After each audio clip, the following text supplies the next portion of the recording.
Hey, good morning friends. Welcome back to the channel. ಇವತ್ತು 15th August 2023 ಎಲ್ರಿಗೂ independence day ಶುಭಾಶಯಗಳು. ನಮ್ಮ ಭಾರತಕ್ಕೆ ಸ್ವಾತಂತ್ರ್ಯ ಸಿಕ್ಬಿಟ್ಟು 76 ವರ್ಷ ಆಯಿತು. ಹಾಗೆ ಕಾರ್ಗಳಲ್ಲಿ ನಾವು ಹೇಳಬೇಕು ಅಂತ ಅಂದರೆ ಒಂದು ರೀತಿ ತುಂಬ ರೆವಲ್ಯೂಷನ್ಸ್ ಆಗಿದೆ. ಈಗಿನ ಟ್ರೆಂಡ್ ರೆವಲ್ಯೂಷನ್ ಏನು ಅಂತ ಅಂದರೆ ನಮ್ಮ ಕಾರ್ಗಳಲ್ಲಿ SUVಗಳು ಇಂಡಿಯಾಗಳಲ್ಲಿ ತುಂಬ ಜಾಸ್ತಿ ಆಗ್ತಾ ಇದೆ. ಹಾಗಾಗಿ ಜಾಸ್ತಿ ಜನರಿಗೆ 15-20 ಲಕ್ಷ ಕೊಟ್ಬಿಟ್ಟು ದೊಡ್ಡ ದೊಡ್ಡ SUVಗಳು ಫುಲ್ ಸೆಗ್ಮೆಂಟ್ SUVಗಳನ್ನು ಕೊಂಡ್ಕೊಳ್ಳೋಕ್ಕಾಗೋದಿಲ್ಲ ಅಂದ್ಬಿಟ್ಟು ಕಾರ್ ಮ್ಯಾನುಫ್ಯಾಕ್ಚರರ್ಸ್ ಕೂಡ ಒಂದು ಸಣ್ಣ ಸೈಜಿನ ಕಾಂಪ್ಯಾಕ್ಟ್ SUVಗಳನ್ನು ಮಾಡ್ತಾ ಇದ್ರು. ಸೊ ಅದಕ್ಕಿಂತ ಚಿಕ್ಕದಾಗಿ ಈಗ ಮಿನಿಯೇಚರ್ SUVಗಳನ್ನು ಮಾಡಲಿಕ್ಕೆ ಶುರು ಮಾಡಿದ್ದಾರೆ. ಅದರಲ್ಲಿ ಒಂದು ಬಂದುಬಿಟ್ಟು ನಮ್ಮದೇ ಆದಂತಹ ಟಾಟಾದವರ ಪಂಚ್. ಸೊ ಇವತ್ತು ಟಾಟಾದ ಪಂಚ್ ಒಂದು ನಮಗೆ ಸಿಕ್ಕಿದೆ, ಅದರದ್ದು ರಿವ್ಯೂ ಮಾಡಲಿಕ್ಕೆ ಅಂತಲೇ ಹೋಗ್ತಾ ಇದ್ದೀವಿ. ಸೊ ಹೀಗೆ ನಮ್ಮ ಚಾನಲ್ನಲ್ಲಿ ಇರಿ, ಮುಂದೆ ನೋಡಿ ಕಂಪ್ಲೀಟ್ ಆಗಿ ವಿಡಿಯೋನ. ಹಾಗೆ ನೀವಿನ್ನೂ ನನ್ನ ಚಾನಲನ್ನು ಸಬ್ಸ್ಕ್ರೈಬ್ ಆಗಿಲ್ಲ ಅಂತಂದರೆ ಈ ಕೂಡಲೇ ಸಬ್ಸ್ಕ್ರೈಬ್ ಮಾಡ್ಕೊಳ್ಳಿ. ನನ್ನ ಚಾನಲಲ್ಲಿ ನಾನು ಆಟೋಮೋಟಿವ್ ರಿಲೇಟೆಡ್ ಕಂಟೆಂಟ್ ಮತ್ತು ನನ್ನ ಟ್ರಾವೆಲ್ ವೀಡಿಯೋಸನ್ನು ಅಪ್ಲೋಡ್ ಮಾಡ್ತಾ ಇರ್ತೀನಿ. ನಿಮಗೆ ಒಂದು ಒಳ್ಳೆ ಇನ್ಫಾರ್ಮೇಷನ್ ನನ್ನ ಚಾನಲ್ ಮೂಲಕ ಸಿಗುತ್ತೆ. ಬನ್ನಿ ಮುಂದುವರ್ಸೋಣಂತೆ.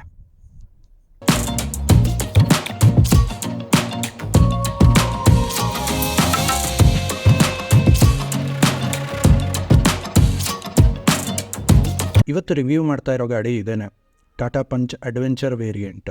ಈ ಕಾರು 2022 ಮಾಡೆಲ್ಲು. ಆಲ್ರೆಡಿ 12,500 ಕಿಲೋಮೀಟ್ರ್ ಹತ್ತತ್ರ ಓಡಿದೆ. 2023 ಮಾಡೆಲಲ್ಲಿ ಏನೇನು ಚೇಂಜಸ್ ಇದೆ, ಏನೇನು ಇಂಪ್ರೂವ್ಮೆಂಟ್ಸ್ ಇದೆ ಅನ್ನೋದನ್ನು ಕೂಡ ನಿಮಗೆ ತಿಳಿಸ್ತೀನಂತೆ. ಇದು ಒಂದು ರೀತಿ ಪಂಚ್ನ ಲಾಂಗ್ ಟರ್ಮ್ ಓನರ್ಶಿಪ್ ರಿವ್ಯೂ ಅಂತ ಕೂಡ ಕನ್ಸಿಡರ್ ಮಾಡಬಹುದು.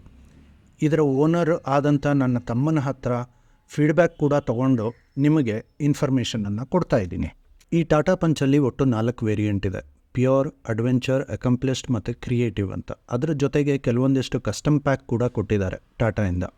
ಸೊ ದಟ್ ನೀವು ನಿಮಗೆ ಬೇಕಾದ ಹಾಗೆ ಈ ಗಾಡಿಯನ್ನು ನೀವು ಕಸ್ಟಮೈಸ್ ಮಾಡ್ಕೋಬಹುದು. ನಾನು ಮೊದಲೇ ಹೇಳಿದ ಹಾಗೆ ಇವತ್ತು ರಿವ್ಯೂ ಮಾಡ್ತಾ ಇರೋದು ಟಾಟಾ ಪಂಚ್ ಅಡ್ವೆಂಚರ್ ವೇರಿಯಂಟು. ಈ ಕಾರನ್ನು ಒಂದು ರೀತಿ ಮಿನಿ ಹ್ಯಾರಿಯರ್ ಅಂತ ಕೂಡ ಹೇಳ್ತಾರೆ. ಬನ್ನಿ ಈಗ ಈ ಪರ್ಟಿಕ್ಯುಲರ್ ವೇರಿಯಂಟಲ್ಲಿ ಏನೇನು ಫೀಚರ್ಸನ್ನು ಆಫರ್ ಮಾಡ್ತಾರೆ ಅನ್ನೋದನ್ನು ನೋಡೋಣಂತೆ. ಈ ಗಾಡಿಯನ್ನು ಫ್ರಂಟಿಂದ ನೀವು ನೋಡಿದ್ರೆ ಫಸ್ಟ್ ನಿಮಗೆ DRLs ಕಾಣುತ್ತೆ. ಅದರ ಪಕ್ಕದಲ್ಲೇ ಟರ್ನ್ ಇಂಡಿಕೇಟರ್ಸ್ ಕೊಟ್ಟಿದ್ದಾರೆ. ಹಾಗೆ ಫ್ರಂಟಲ್ಲಿ ಪಿಯಾನೋ ಬ್ಲ್ಯಾಕ್ ಫಿನಿಷಲ್ಲಿ ನಿಮಗೆ ಗ್ರಿಲ್ ಕೊಡ್ತಾರೆ. ಹಾಗೆ ದೊಡ್ಡದಾಗಿ ಟಾಟಾ ಲೋಗೋ ಕೂಡ ಕಾಣುತ್ತೆ. ಗ್ರಿಲ್ಲಲ್ಲೇ ಟ್ರೈಯಾರೋ ಡಿಸೈನಲ್ಲಿ ಗ್ಯಾಪ್ ಕೊಟ್ಬಿಟ್ಟು ಅದರಲ್ಲೇ ಮಧ್ಯದಲ್ಲಿ ಹಾರನ್ನು ಪ್ಲೇಸ್ ಮಾಡಿದ್ದಾರೆ.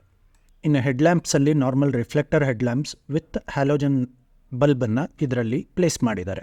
ಇಲ್ಲಿ ಕೆಳಗಡೆಗೆ ಫಾಗ್ ಲ್ಯಾಂಪ್ ಹೌಸಿಂಗನ್ನು ಪ್ಲೇಸ್ ಮಾಡಿ ಈ ವೇರಿಯಂಟಲ್ಲಿ ಕೊಟ್ಟಿರ್ತಾರೆ. ಫಾಗ್ ಲ್ಯಾಂಪನ್ನು ನಾವು ಆಕ್ಸೆಸರಿ ತರಹ ಹಾಕಿಸ್ಕೋಬಹುದು. ಇನ್ನು ಈ ಕಾರಿನ ಎಂಜಿನ್ ಬಗ್ಗೆ ತಿಳಿಸ್ಬೇಕು ಅಂತ ಅಂದರೆ, ಟಿಯಾಗೋ ಮತ್ತು ಟಿಗೋರ್ ಕಾರಲ್ಲಿ ಯಾವ ಎಂಜಿನ್ ಬರುತ್ತೋ ಅದೇ same 1.2 litre 3 cylinder petrol engine ಇದರಲ್ಲಿ ಬರೋದು.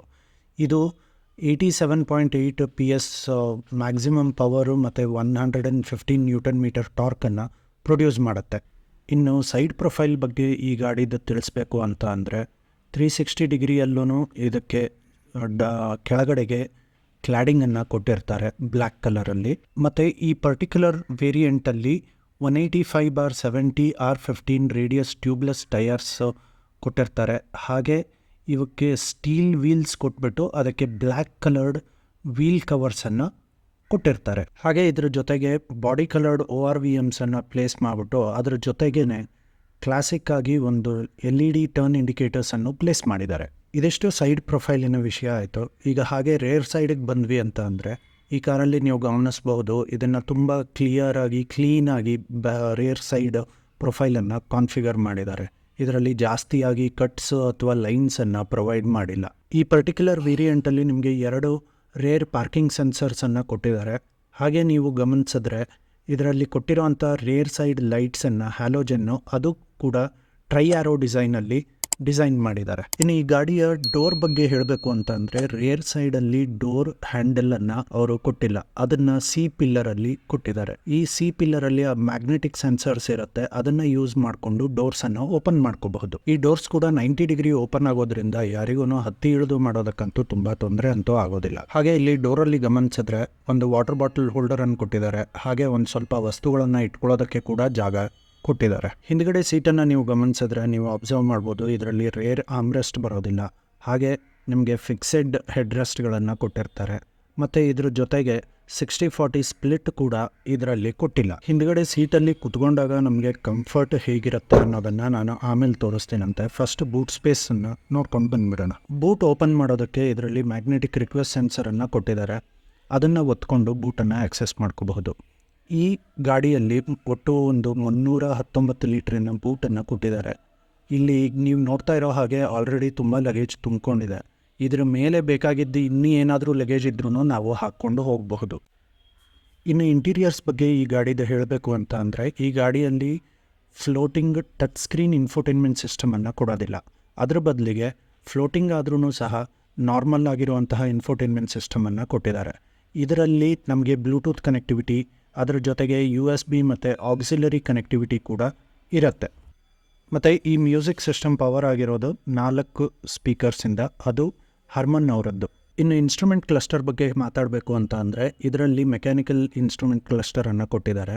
ಈಗ ಹೊಸದಾಗಿ ಬರ್ತಾ ಇರುವಂತಹ ಮಾಡೆಲ್ಗಳಲ್ಲಿ ಡಿಜಿಟಲ್ ಇನ್ಸ್ಟ್ರೂಮೆಂಟ್ ಕ್ಲಸ್ಟರ್ ಇದೆ.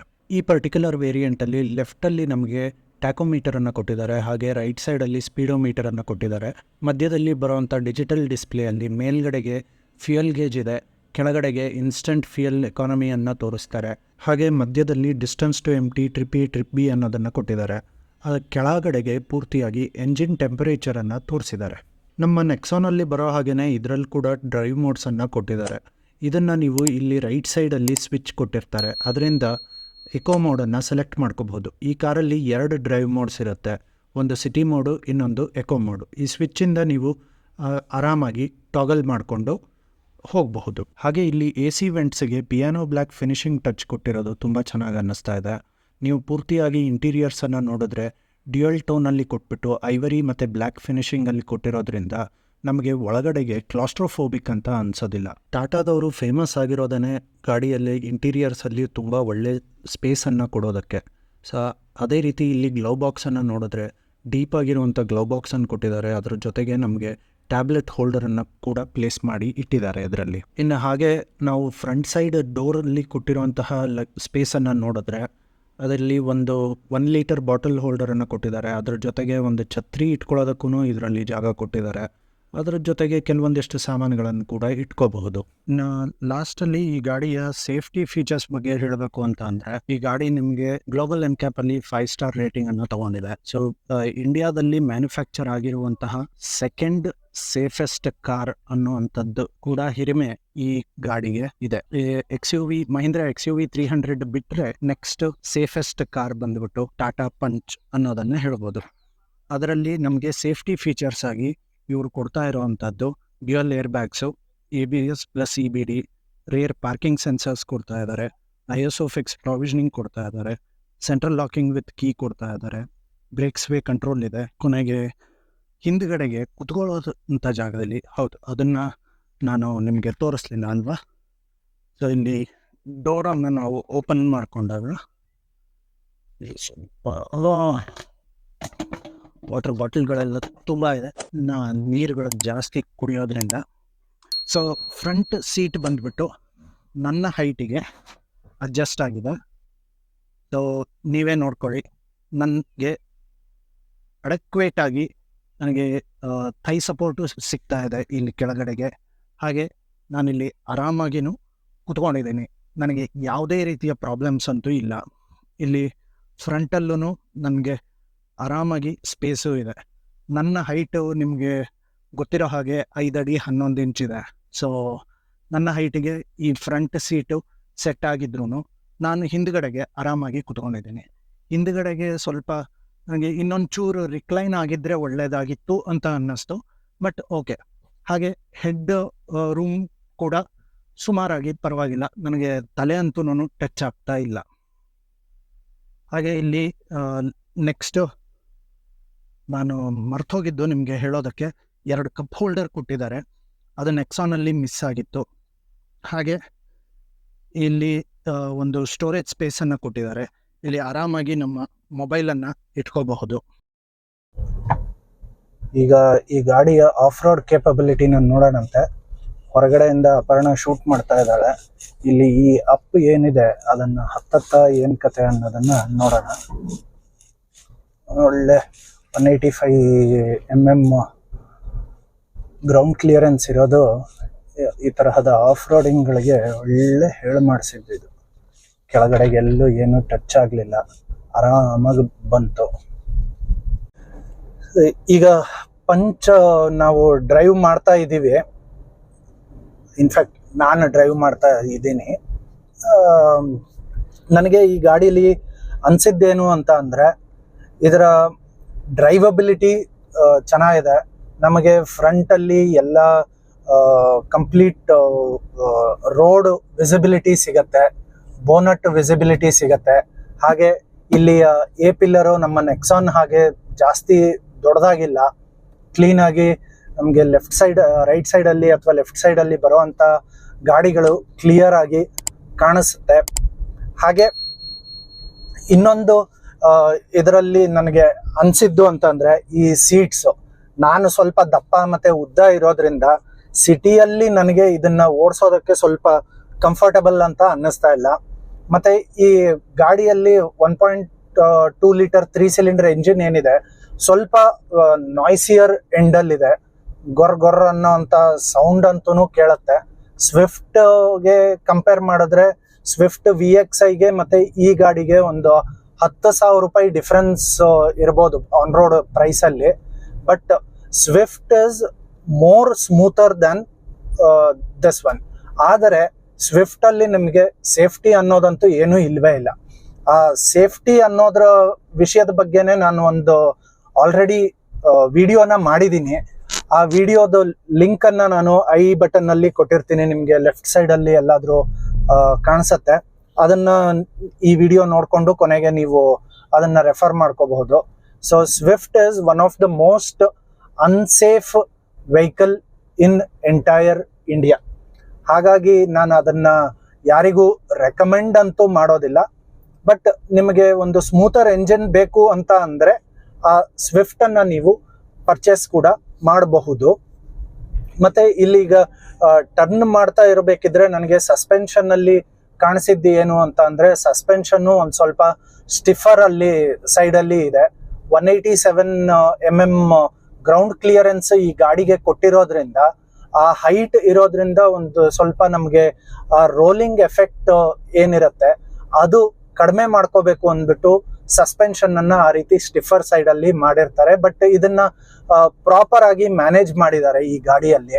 ನಾವು ಒಂಚೂರು ಹೈಯರ್ ಸ್ಪೀಡ್ಸ್ ಅಲ್ಲಿ ಒಂದು 70 ಅಥವಾ 80 ಸ್ಪೀಡಲ್ಲಿ ನಾವು ಹೋಗ್ತಾ ಇದ್ರು ನಮಗೆ ಹೈವೇಗಳಲ್ಲಿ ಒಂದು ಒಳ್ಳೆ ಕಂಫರ್ಟ್ ಅಂತೂ ಕೊಡುತ್ತೆ. ನನಗೆ ಈ ಗಾಡಿ ಇದರಲ್ಲಿ ಸೀಟನ್ನು ಇನ್ನೊಂಚೂರು ಹಿಂದಕ್ಕೆ ಹಾಕೊಂಡು ನಾನು ಓಡಿಸಿದ್ರೆ ಇನ್ನೊಂದು ಸ್ವಲ್ಪ ಕಂಫರ್ಟಬಲ್ ಆಗಿ ಇರಬಹುದೇನೋ.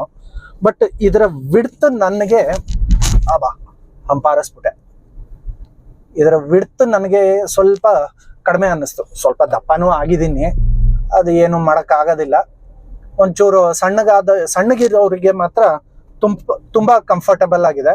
ಬಟ್ ಬ್ಯಾಕ್ ರೆಸ್ಟ್ ಮಾತ್ರ ಪರ್ಫೆಕ್ಟ್ ಆಗಿದೆ. ನನ್ನ ದಪ್ಪಕ್ಕೂ ಕ್ಲೀನಾಗಿ ಹಿಡ್ಕೊಂಡು ಕೂತಾಗಿದೆ ನನ್ನನ್ನು ಎರಡೂ ಸೈಡಿಂದನು.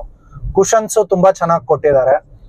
ನನ್ನ ತಮ್ಮ ಇದ್ದವನು ಮೇಲ್ಗಡೆಯಿಂದ ಒಂದು ಸೀಟ್ ಕವರು ಹಾಕಿರೋದ್ರಿಂದ ಇದು ಒಂದು ಪರ್ಫೆಕ್ಟ್ ಪ್ಯಾಕೇಜ್ ಅಂತ ಅನ್ನಿಸ್ತು ನನಗೆ. ಸುಮಾರು ಇವಾಗ ಒಂದು 25ರಿಂದ 30 ಕಿಲೋಮೀಟರ್ ಓಡಿಸಿದ್ವಿ. ಇದರಲ್ಲಿ ನನಗೆ ಒಂದು ಅನಿಸಿದ್ದೇನು ಅಂತ ಅಂದರೆ, ಈ ಗಾಡಿಯಲ್ಲಿ ಅವರು ಕೊಟ್ಟಿರುವಂತಹ ಪವರ್ ರೇಷಿಯೋ ಏನಿದೆ ಅದು ಈ ಗಾಡಿಗೆ ಸ್ವಲ್ಪ ಕಡಿಮೆ ಅಂತ ಅನ್ಸುತ್ತೆ. ಎಲ್ಲಾದರೂ 85 bhp ಪವರ್ ಇದೆ, 115 ನ್ಯೂಟನ್ ಮೀಟರ್ ಟಾರ್ಕ್ ಇದೆ. ಬಟ್ ಅಷ್ಟು ಈ ಗಾಡಿಯ ವೇಟ್ಗೆ ನಮಗೆ ಸರಿ ಅನ್ನಿಸ್ತಾ ಇಲ್ಲ. ಆ ಪುಲ್ ಏನಿದೆ, ಆ ಪುಲ್ ಅನ್ನೋದು ಈ ಗಾಡಿ ಕೊಡೋದಿಲ್ಲ. ನಮಗೆ ಸ್ವಲ್ಪ ಪವರ್ ಚೆನ್ನಾಗಿ ಬೇಕು ಅಂತ ಅಂದ್ರೂ ಅಷ್ಟೇ ಮತ್ತೆ ನಾನು ಸಜೆಸ್ಟ್ ಮಾಡೋದು ಸ್ವಿಫ್ಟನ್ನೇ. ಬಟ್ ಸೇಫ್ಟಿ ಒಂದನ್ನು ನೋಡಿಕೊಂಡು ಜನ ತಗೋತಾರೆ ಅಂತ ಅಂದರೆ ಆಗ ಈ ಗಾಡಿಗೆ ಆರಾಮಾಗಿ ಹೋಗ್ಬೋದು. ಈ ಗಾಡಿಗೆ 85 BHP ಪವರ್ ಏನು ಕೊಟ್ಟಿದ್ದಾರೆ ಅದು ಎಳೆಯೋದೇ ಇಲ್ಲ ಮುಂದಕ್ಕೆ ಗಾಡಿ. ಆಮೇಲೆ ಆಲ್ಮೋಸ್ಟ್ ಒಂದು 80-85ಗೆ ಹೋದ್ವಿ ಅಂತ ಅಂದರೆ 85 ಮೇಲ್ಗಡೆಗೆ ಇನ್ನೂ ಸ್ವಲ್ಪ ಫಾಸ್ಟಾಗಿ ಹೋಗೋಣ ಅಂದ್ಬಿಟ್ಟು ನಾವು ಟ್ರೈ ಮಾಡಿದ್ರೂ ಗಾಡಿಗೆ ಇನ್ನೂ ಪವರ್ ಬೇಕು, ಪವರ್ ಕೊಡು ಅನ್ನೋಂಥ ಎಲ್ಲೋ ಬೇಡ್ತಾ ಇದೆಯೇನೋ ಅನ್ನೋಂಥ ಸಿಚುವೇಶನ್ಗೆ ತಂದಿಟ್ಬಿಡುತ್ತೆ ಗಾಡಿ. ಸೊ ಈಗ ಗಾಡಿಯನ್ನ ನಮ್ಮ ತಮ್ಮನ ಮನೇಲಿ ಕೊಟ್ಬಿಟ್ಟು ಮತ್ತೆ ಊಟ ಎಲ್ಲ ಮುಗಿಸ್ಕೊಂಡು ಮನೆಗೆ ಬಂದು ರೀಚ್ ಆಗೋ ಹೊತ್ತಿಗೆ 11 ಗಂಟೆ ಆಯಿತು. ನಿಮ್ಗಲ್ಲಿ ಕ್ಲಾಕಲ್ಲಿ ಕಾಣಿಸ್ತಾ ಇರ್ಬೋದು. ನಿಮಗೆ ಈ ವಿಡಿಯೋ ಇಷ್ಟ ಆಗಿದೆ ಅಂತ ಅನ್ಕೋತೀನಿ. ಇಷ್ಟ ಆಗಿದ್ರೆ ಈ ವಿಡಿಯೋನ ಲೈಕ್ ಮಾಡಿ, ಹಾಗೆ ನಿಮ್ಮ ಫ್ರೆಂಡ್ಸು ಫ್ಯಾಮಿಲಿ ಜೊತೆಗೆ ಶೇರ್ ಮಾಡಿ. ನಿಮ್ಮ ಅನಿಸಿಕೆಗಳನ್ನು ಕಮೆಂಟ್ ಮೂಲಕ ತಿಳಿಸಿ. ಮುಂದಿನ ವಿಡಿಯೋದಲ್ಲಿ ಸಿಗೋಣ. ಅಲ್ಲಿಯವರೆಗೆ ಧನ್ಯವಾದ.